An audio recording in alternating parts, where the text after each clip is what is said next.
Hello दोस्तों, आप लोग कैसे हैं। मैं उम्मीद करता हूं आप अच्छे होंगे। और इस वीडियो से स्टार्ट करने से पहले हम उम्मीद करते हैं जो आप अगला वीडियो देखे होंगे वो आपको पसंद आया होगा, और उसमें जो कमियां हो उस पर आप कमेंट लिखिए, और कमेंट लिखकर आप हमको सूचना दीजिए, हम सुधारने का प्रयास करेंगे। आज का जो वीडियो है वह वीडियो ये है कि वैकल्पिक प्रश्नों में सफल होने की ट्रिक, यानी कि विभिन्न प्रकार के परीक्षाएं होती हैं। वो परीक्षाएं वनडे से संबंधित होती है, सिविल एग्ज़ाम से संबंधित होती है, एवं अन्य प्रतियोगी परीक्षाओं से संबंधित होती है। तो उसमें बहुत सारे ऐसे विद्यार्थी होते हैं जो किसी न किसी ट्रिक की तलाश करते हैं कि मुझे कुछ, एक्चुअली में वो ट्रिक ऐसा होता है कि वो ये सोचते हैं कि हम ऐसा कौन सी युक्ति का प्रयोग करें, ऐसी कौन सी रणनीति का प्रयोग करें जिससे कि हमारे सवाल मैक्सिमम सही हो सके। तो आज उसी ट्रिक पर हम चर्चा करेंगे, लेकिन उस ट्रिक से बताने से पहले हम आपको वो चीज़ बताना चाहते हैं जो किसी परीक्षा में सफल होने के लिए बहुत आवश्यक है। इस चीज़ को जानना आपके लिए अनिवार्य है। तो आइए हम देखते हैं। देखिए, परीक्षाएं चाहे जो भी हो, जो भी होने का मतलब ये हो, चाहे वो वनडे से संबंधित हो, चाहे वो सिविल से संबंधित हो, या अन्य प्रतियोगी परीक्षाओं से संबंधित हो। और जो मैं जुड़ा हूँ, मैं सिविल परीक्षाओं से जुड़ा हूँ, सिविल एग्ज़ाम से जुड़ा हूँ, और सिविल के एग्ज़ाम के वो जो मेरे पास अनुभव हैं वही अनुभव हम आपको शेयर करना चाहते हैं।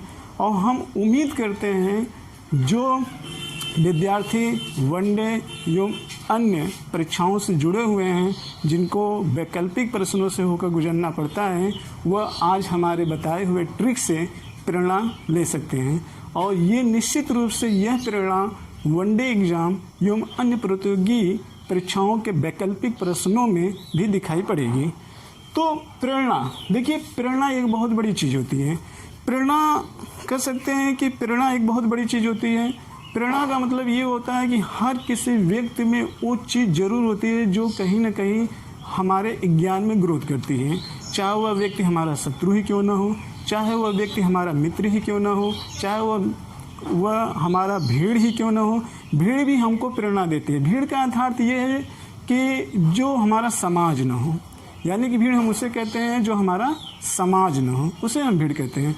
कुछ व्यक्ति ऐसे होते हैं कि जो हाव भाव से आपको कुछ न कुछ कला बताने का प्रयास करते हैं, किंतु आपको उसको लेने की कला होनी चाहिए। और लेने की कला होने के लिए ज़रूरी ये है कि आपको उसका ज्ञान होना चाहिए। मेरा मानना है कि ब्रह्मांड में रहने वाले हर कण कुछ न कुछ आपको हमेशा देते रहते हैं, लेकिन उसको लेने के लिए आपके पास कला होनी चाहिए। इस संसार में जितने भी जीव जगत में रहने वाले जंतु हैं या कोई भी प्राणी है, वो अपने क्रियाकलापों के माध्यम से कुछ देता ही देता है। और जब आप उससे कुछ सीखेंगे तो निश्चित रूप से आपके ज्ञान में ग्रोथ होगी और आपके पर्सनालिटी में विकास होगा। तो आगे हम देखते हैं। देखिए, ट्रिक क्या है। ट्रिक हम ये नहीं कह सकते हैं कि ट्रिक एक खोज है। ट्रिक को हम एक तलाश कहते हैं। ट्रिक एक तलाश होती है। क्योंकि तलाश हम इसलिए कहते हैं क्योंकि खोज का मतलब वो चीज़ें होती है जो कहीं ना कहीं स्थित है और हम उसको ढूंढने का प्रयास कर रहे हैं और फिर हम उसको पा जाते हैं। लेकिन ट्रिक क्या होती है। ट्रिक एक नई चीज़ का निर्माण होती है। एक नई चीज़ का निर्माण कैसे होता है। एक नई चीज़ का निर्माण हमारे संस्कृति से आता है, जो अमूर्त रूप में होती है। वो सोच होती है, और उसी सोच को जब हम मूर्त रूप में प्रस्तुत कर देते हैं, और उसको प्रस्तुत करने के लिए जो ज्ञान संबंधित कला होती है वही तकनीकी कहलाती है, जो अमूर्त से मूर्त के रूप में व्यवहारिक रूप में आना। यानी कि तकनीकी का मतलब वो होता है कि अपने सोच के आधार पर सैद्धांतिक रूप से जो थॉट निर्माण किया गया है उसको व्यवहारिक रूप में प्रस्तुत कर देना ही अपने आप में तकनीकी कहलाती है। तो तकनीकी के बल पर हमेशा तलाश होती है। तकनीकी के बल पे हम ये नहीं कह सकते हैं कि उसकी खोज होती है, क्योंकि तकनीकी जो होती है एक नए चीज़ का निर्माण करती है। एक नई चीज़ का क्या करती है? निर्माण करती है। तो ट्रिक के लिए जैसे बहुत सारे विद्यार्थी होते हैं, तो बहुत सारे विद्यार्थियों में कुछ विद्यार्थी ऐसे होते हैं जो एक भाग्यवादी टाइप होते हैं। भाग्यवाद का मतलब उनको एक तरीके से कहीं ये होता है कि भगवान मेरे ऊपर कृपा कर दें, गॉड मेरे ऊपर कृपा कर दें, अर्थात जो मेरे इष्ट देवता हैं वो मेरे ऊपर कृपा कर दें और अचानक 150 प्रश्न में 20 प्रश्न मेरे ऐसे सही हो जाएं जो मुझे आते नहीं हों। तो ऐसे व्यक्ति एक तरीके से भाग्य के भरोसे परीक्षा देते हैं और ऐसे व्यक्ति जल्दी सफल भी नहीं हो पाते हैं। बहुत कम लोगों के साथ उसका भाग्य होता है।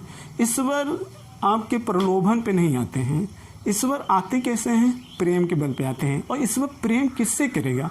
प्रेम उससे करेगा जो दिन रात संघर्ष करता है, जो कर्म पर विश्वास करता है। भगवान उससे प्रेम करेगा, उसके मेहनत से प्रसन्न होकर उसको सफलता का रस चखाएगा। भाग्यवादी व्यक्ति जो कर्म ही नहीं करना जानता हो, उसको कैसे सफलता का रस चखाएगा? लेकिन वो कहीं ना कहीं ट्रिक के चक्कर में पड़ा रहता है कि कुछ मुझे ऐसे ट्रिक मिल जाएं जिससे कि हमारे 10 प्रश्न या 20 प्रश्न सही हो जाएं। ठीक है, तो हम उसी ट्रिक अपने जो मैंने परीक्षाएं दिए हुए हैं, जो मेरे पास अनुभव हैं, जितने मैंने मॉडल पेपर सॉल्व किए हैं, उन मॉडल पेपर के सॉल्व के दौरान बहुत सारे ऐसे प्रश्न हमको देखने को मिले कि उसमें थोड़ा से अगर आप अपना दिमाग लगा दें तो निश्चित रूप से वो प्रश्न आपके सही होने की संभावना लगभग 75% होती है।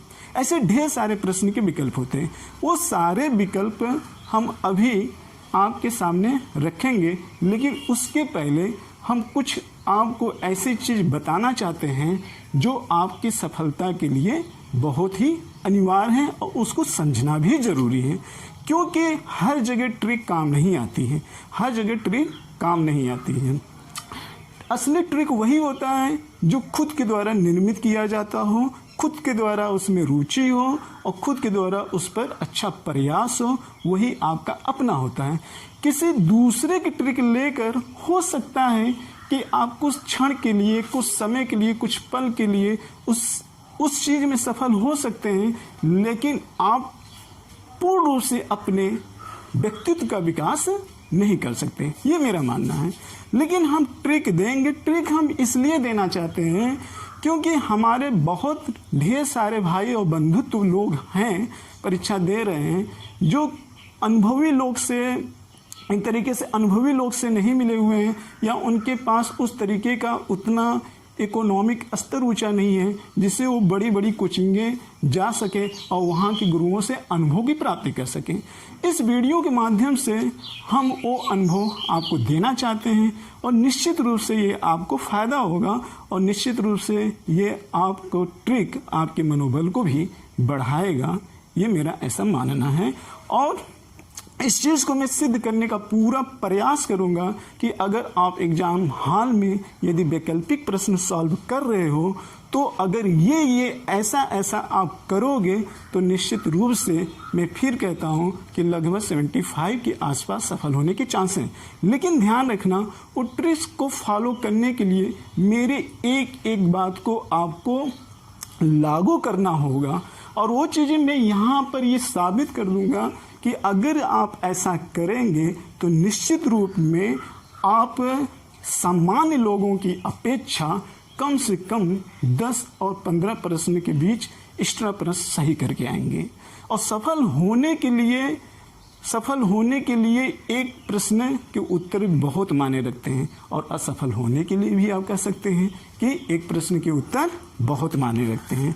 तो ये वीडियो आपके लिए बहुत ही इंटरेस्टिंग होगा, इसको आप देखने का प्रयास करिएगा। लेकिन फिर मैं कहना चाहता हूँ कि इस ट्रिक से पहले मैं आपको कुछ ऐसा बताना चाहता हूँ जिससे आपके अंदर एक ओरिजिनलिटी, व्यक्ति के व्यक्तित्व के रूप में आपका विकास हो सके। आइए देखते हैं। देखिए, 100% अगर हम व्यक्ति की बात करें तो जो परीक्षाएं होती हैं उस परीक्षाओं में हम ये कह सकते हैं कि लगभग 30% ऐसे स्टूडेंट होते हैं जो कहीं ना कहीं उस परीक्षा के प्रति सीरियस होते हैं। सीरियस का मतलब तनावपूर्ण मत समझ लेना, हालांकि उसमें सीरियस भी होते हैं, लेकिन सीरियस ना होना, सेंसियर होना, ठीक है, सीरियस नहीं होना। 30% जो होते हैं, हालांकि 30% में अगर इसको और आकलन कर लिया जाए तो इसमें से तो 20% ऐसे होते हैं जो सीरियस होते हैं और जो 10% होते हैं वो सेंसियर होते हैं। अब सीरियस और सेंसियर का मतलब क्या हुआ यहाँ पे? देखिए, सीरियस का मतलब ये होता है कि व्यक्ति उस चीज़ को प्राप्त करने के लिए जैसे लगता है कि उसके ऊपर एक बोझ है, एक दबाव है, वो तनावपूर्ण तरीके से उस एग्ज़ाम को निकालना चाहते हैं। जैसा कि हम विभिन्न प्रकार के कोचिंगों में पढ़ाते समय विभिन्न लड़कों के मुंह से यही सुना कि हमारी प्रथम आवश्यकता है नौकरी, और उनके बोलते समय ये लगता है कि अगर वो नौकरी न मिले तो जैसे लगता है कि उनका इस पृथ्वी पर जीवन ही व्यर्थ है। ये बातें थोड़ी सी मेरे नेगेटिव रहती। अगर इस तरीके की मानसिकता बनाकर आप तैयारी करेंगे तो आप अपने लक्ष्य के प्रति कभी भी रफ्तार नहीं दे पाएंगे। नौकरी मिलने का मतलब ये नहीं है कि जीवन का अस्तित्व खत्म हो जाना, पहले तो आप ये अपने मन से हटा दीजिए। तो कहने का मतलब ये है कि आप सीनियर मत बनिए कि हम इस चीज़ की तैयारी करना चाह रहे हैं, हमको इस तरीके से रहना चाहिए, ये नहीं करना चाहिए, वो नहीं करना चाहिए, मतलब इतना ज़्यादा आप सीरियस मत होइए जिससे कि आप तनावपूर्ण जिंदगी को महसूस कर दिए। आप एक तरीके से सेंसियर बनने की कोशिश करिए, और सेंसियर बनने के लिए विभिन्न प्रकार की कलाएं की ज़रूरत होती है कि आप एक सेंसियर कैसे बने। और सेंसियर बनने के लिए मैं एक अपना चैनल एजुकेशन तो एक मैं चला ही रहा हूँ, एक मैं अपना चैनल मोटिवेशनल भी है ड्रीम ऑफ भारत के माध्यम से, उसमें किस तरीके से आप सेंसियर बने इसके लिए उसमें सारी चीज़ें आपको बताई गई हैं कि आपका इससे कैसे मनोबल बढ़ेगा। तो आते हैं, देखते हैं। देखिए, इस कर्मवादी के रूप में 2 टाइप के व्यक्ति होते हैं। कुछ विद्यार्थी ऐसे होते हैं जो अहंकारिक रूप में होते हैं, और कुछ विद्यार्थी ऐसे होते हैं जो स्वाभिमानी के रूप में होते हैं। देखिए, जो अहंकारी टाइप का व्यक्ति होता है, जो अहंकारिक टाइप का व्यक्ति होता है, उसमें अकड़न बहुत ज़्यादा होती है, अकड़न बहुत ज़्यादा होती है, और जिस चीज़ में अकड़न ज़्यादा होती है वो जल्दी ही टूट जाती है। ठीक उसी तरीके से टूटने का मतलब वृक्ष, जो वृक्ष बहुत ज़्यादा अकड़ता है तूफानों की स्थिति में, वो जल्दी से जल्दी टूट जाते हैं। क्लियर? देखिए, यहाँ इससे क्या तात्पर्य? यहाँ इससे तात्पर्य ये कि एक विद्यार्थी तो बहुत मेहनत करना चाहता है, वो अपने लक्ष्य को भी प्राप्त करना चाहता है, उसके अंदर जुनून भी है, लेकिन वो जुनून समय के साथ साथ शिथिल पड़ने लगता है, क्योंकि हर समय परिस्थितियाँ एक समान नहीं होती हैं। और हर समय परिस्थितियों का समान न होने का मतलब कि एक समय ऐसा आएगा कि इसको तूफानों की बात ही परिस्थितियों का सामना करना पड़ेगा। जिस तरीके से एक अहंकारी और कड़े वृक्ष को तूफानों का सामना नहीं कर पाता है, उसी तरीके से एक अहंकारी व्यक्ति भी आने वाले विकट परिस्थितियों का सामना नहीं कर पाता है और वो टूट जाता है, और उसने टूटने की वजह से जो उसका लक्ष्य होता है अपने एग्जाम के प्रति, वो बहुत ही शिथिल पड़ने लगता है। इसलिए मैं ये कहना चाहूँगा कि आप किसी भी परीक्षा की तैयारी करना चाह रहे हो तो उस परीक्षा की तैयारी करने के लिए आपको अहंकारी से ज़्यादा आपको स्वाभिमानी का गुण अपनाना होगा। देखिए, स्वाभिमानी और अहंकार में बहुत बारीक अंतर है। देखिए, जो स्वाभिमानी व्यक्ति होता है वह किसी से अकड़न नहीं रखता है, लेकिन वो उससे थोड़ी दूरी बनाए रखता है जो अहंकारी होता है। जो अहंकारी होता है उससे दूरी बनाए रखना है, क्योंकि अहंकारी व्यक्ति जो थोड़ा से होते हैं वो कहीं न कहीं दूसरे के आत्मसम्मान को हमेशा ठेस पहुंचाने का कार्य करते हैं। तो इस तरीके का स्वाभिमानी व्यक्ति वो किसी भी तरीके से नहीं चाहता है कि जो हमारे अंदर की प्रकृति है, जो हमारे अंदर की नेचुरलिटी है, जो मेरे मनोबल को हमेशा बढ़ाती रहती है, हम ऐसे व्यक्ति, अहंकारी व्यक्ति से संपर्क बनाएं। मैं ऐसे व्यक्ति से वो दूरी बनाता है, लेकिन चाहे यह कितना ही बड़ा ही क्यों ना हो, ये चाहे जितना ही बड़ा क्यों ना हो, लेकिन इससे ये दूरी बनाएगा।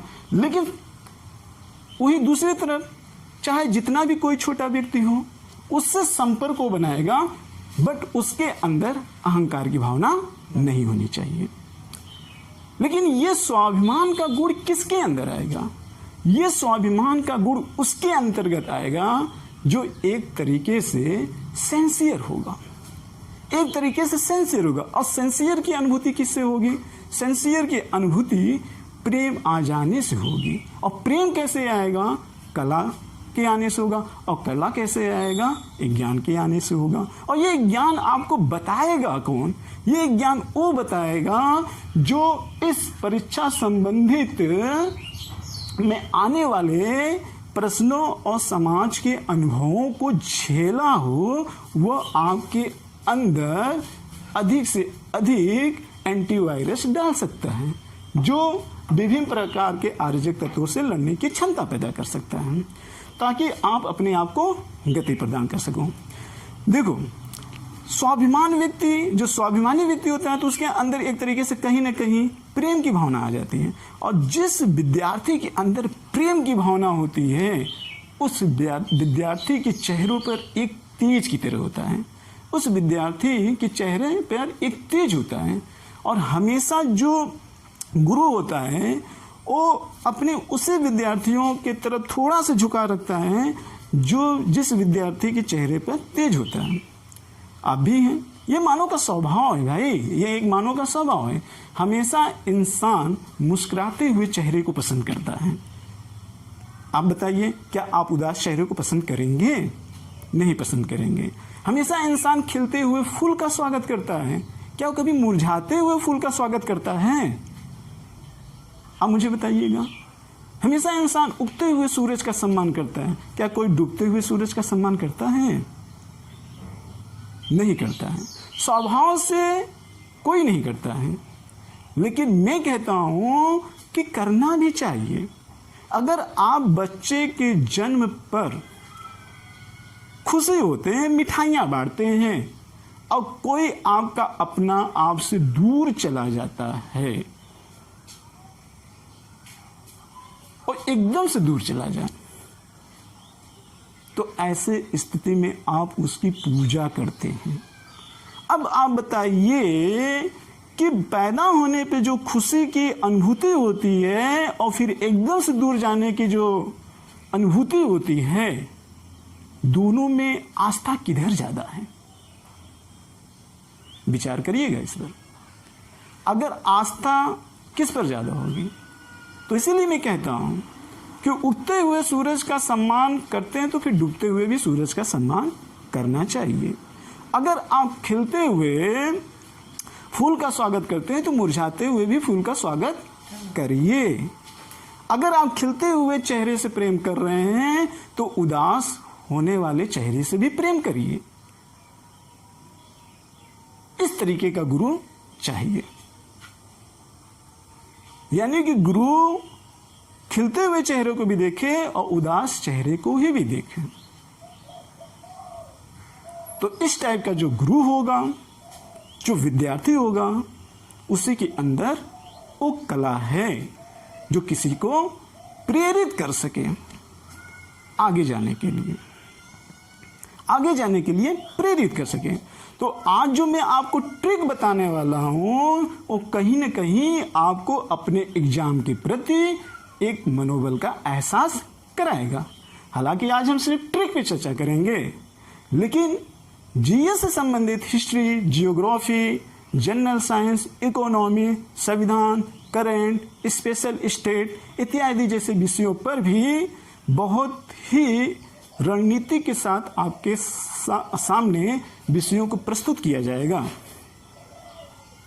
बस थोड़ा से आप धैर्य बनाए रखिए। अभी तो ये एक तरीके से ट्रेलर चल रहा है, फिल्म तो अभी बाकी है। थोड़ी बहुत अगर गलतियां हो जा रही हैं तो थोड़ा सा इसको एडजस्ट करिए, लेकिन आपके साथ बेटर ही होगा, ऐसा मैं उम्मीद करता हूं। ऐसा उम्मीद मैं इसलिए करता हूं, ये मेरे अंदर का आत्मविश्वास कहता है। और आत्मविश्वास मेरा इसलिए मजबूत है क्योंकि मैंने उतना कर्म किया है, मेरे पास वो चीजें हैं। बस आप उस भाव को उस भाव पर पहल करने की कोशिश करिएगा।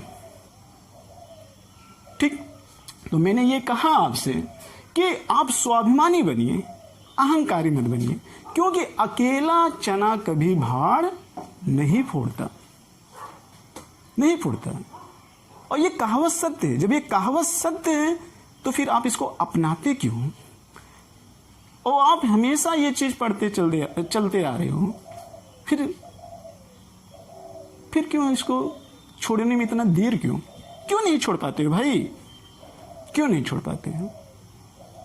क्या सिर्फ उसका अर्थ जान लिए इसी में हो गया? नहीं, जिस चीज को जानो उस चीज को जियो, और उसी चीज को जियो जिससे कि आपके व्यक्तित्व का विकास हो सके। आपके व्यक्तित्व का क्या हो सके? विकास हो सके। उसी चीज के जीवन को आप जीने की कोशिश करिए, उसी जीवन को जीने की आप कोशिश करिए। देखिए, अब यहां पे दो चीज है। जहां तक प्रेम की बात है, तो प्रेम के संदर्भ में मैंने अपने इसके पहले 3 वीडियो में बताया, उसको आप जरा देखिए और देखकर उस पर अमल करिए। लेकिन एक शब्द यहां पर मैंने लिखा है, जुनून। जुनून क्या होता है? जुनून क्या होता है? आपने सुना है कि वो व्यक्ति बड़ा जुनूनी हो गया है, लेकिन आप भी सुने होंगे कि कभी कभी मेरी भी अवस्था जुनून की बन गई थी। लेकिन ये जुनून की अवस्था जब आपके अंदर आई तो क्या आपने महसूस कभी किया कि मेरे अंदर ऐसा जुनून इस समय क्यों उत्पन्न हो रहा है?